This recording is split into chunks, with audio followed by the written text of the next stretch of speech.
Uma das coisas mais difíceis para mim, ou eu não sei se para você, mas para quem tenta ter um devocional, ter um momento de reflexão da palavra de Deus, é o que ler e como entender a Bíblia, né? Porque a gente pega muitas vezes a Bíblia aqui e ela é um livro muito grande, tem muita coisa, né? E a gente fica sem saber por onde começar. E o que muitas das vezes acontece é que a gente quer ler um texto que a gente já conhece, que já falaram para nós. E é muito comum a gente pegar a Bíblia e ficar assim, perdido. Não sei se acontece com você, mas comigo acontece muitas das vezes. Eu pego aqui a Bíblia e aí eu fico perdido, sem saber por onde começar, sem saber como é que eu faço para começar, né? Aí tem as técnicas, né, que as pessoas passam. Alguns dizem, você tem que começar a ler, se você é novo convertido, começar a ler o livro de João, né, que fala uma linguagem mais simples, uma linguagem mais clara, mais fácil de entender. Outros dizem, não, você começa a ler o livro de Salmos. E aí você vai ler o livro de Salmos, né? Também são palavras simples. Por exemplo, você pega um versículo aleatório aqui no livro de Salmos. Por exemplo, Salmos capítulo 18. Eu amarei o Senhor, eu te amarei do coração, ó Senhor, a fortaleza minha.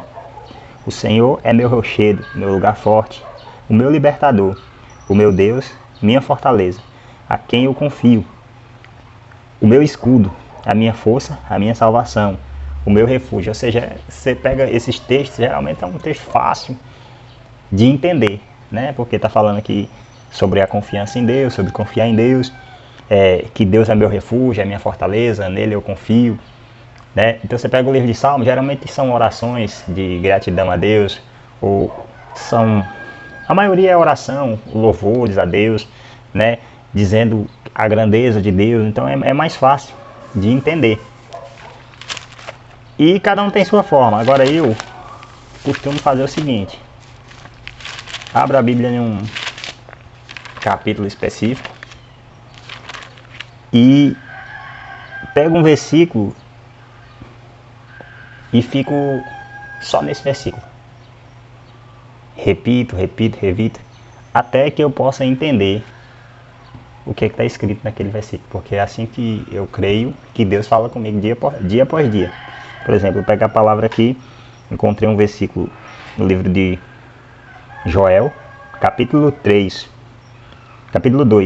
versículo 32. Eu não preparei esse versículo aqui antes, mas eu senti no meu coração de ler esse versículo, que diz assim, ó: e há de ser que todo aquele que invocar o nome do Senhor será salvo.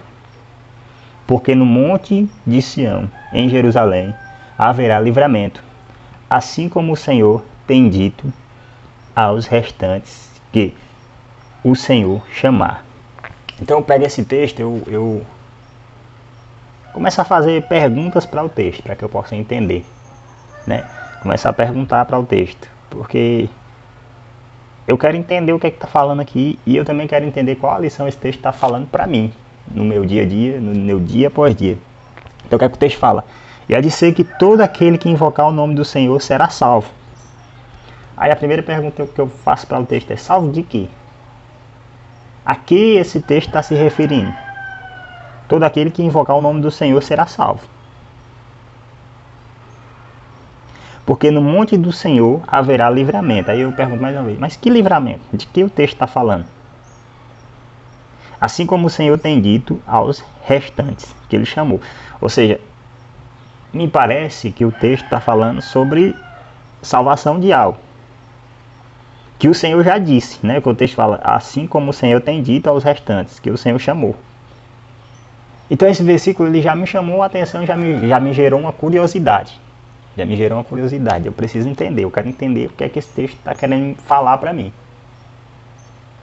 Aí o que é que eu vou fazer? Pronto, eu preciso saber de que é que eu vou ser salvo quando eu clamar o nome do Senhor.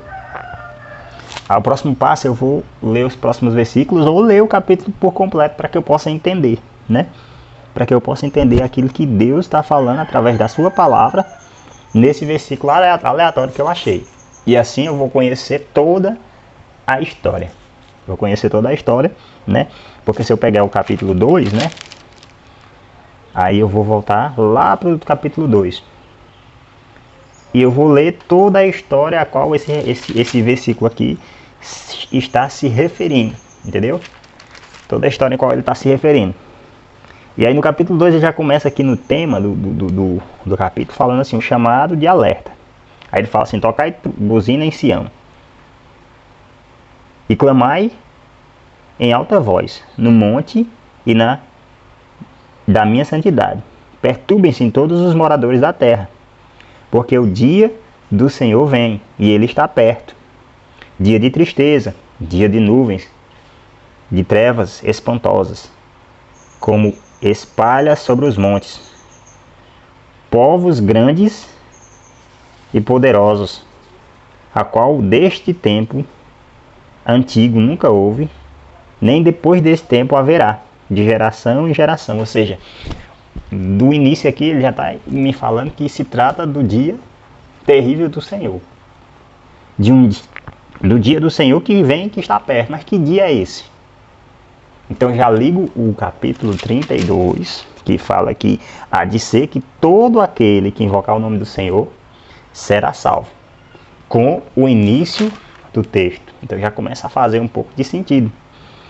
E aí eu vou deixar vou deixar para você fazer a leitura desse texto e entender, depois dessas dicas, o que é que o texto está falando para você, né?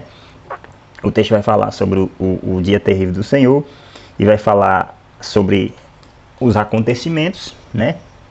Depois você vai ler todo o texto, você vai entender o que é que vai acontecer.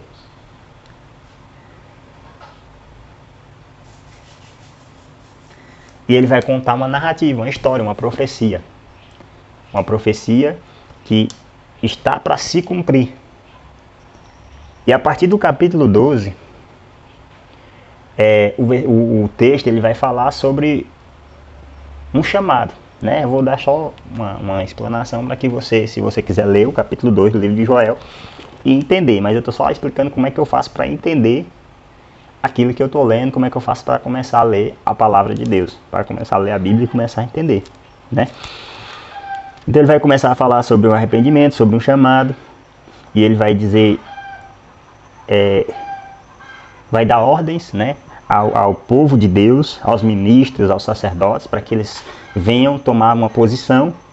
A partir do capítulo 28 ele vai dizer assim, ó, e há de ser que depois derramarei o meu espírito sobre toda a carne. E os vossos filhos e vossas filhas profetizarão, e os vossos velhos terão visões e terão sonhos, e os vossos jovens. Então ele vai citar. Só que ele fala assim, é de ser que depois de quê? Depois que os ministros, os sacerdotes do Senhor fizerem aquilo que, a partir do capítulo 12, o Senhor, né, ordena para os ministros e sacerdotes do Senhor. Entendeu? Então eu vou juntando as partes do texto para que possa fazer sentido a minha leitura. Para que possa fazer sentido aquilo que eu estou lendo. Eu vou juntando as partes, eu leio todo o texto, só que com atenção a alguns detalhes especiais. Então já sei que o versículo que eu li lá no início, todo aquele que invocar o nome do Senhor será salvo, está falando a respeito do dia terrível do Senhor, de uma profecia que há de se cumprir. E aí eu já sei que o que é que os ministros, sacerdotes, ou seja, eu como cristão tenho que fazer, qual é a ordenança do Senhor. E eu sei também a promessa que está, a partir do capítulo 28, depois que eu cumprir aquilo que foi pedido ao Senhor. Chora os ministros, sacerdotes do Senhor, toquem trombetas, buzinas em Sião, façam jejum, faça oração, e depois derramarei o meu espírito sobre toda a carne. Então dessa forma eu começo e inicio o meu devocional. E todo dia eu aprendo algo, e todo dia eu busco aprender algo novo da palavra de Deus. Então esse vídeo foi assim, meio sem corte, meio... senti vontade de fazer. Se você gostou desse vídeo, dessa forma de explicar, deixa aí o seu like no vídeo, deixa o seu comentário, né? Compartilha para quem está querendo começar um devocional. Quem está querendo começar um devocional, e que Deus abençoe sua vida no nome de Jesus, amém?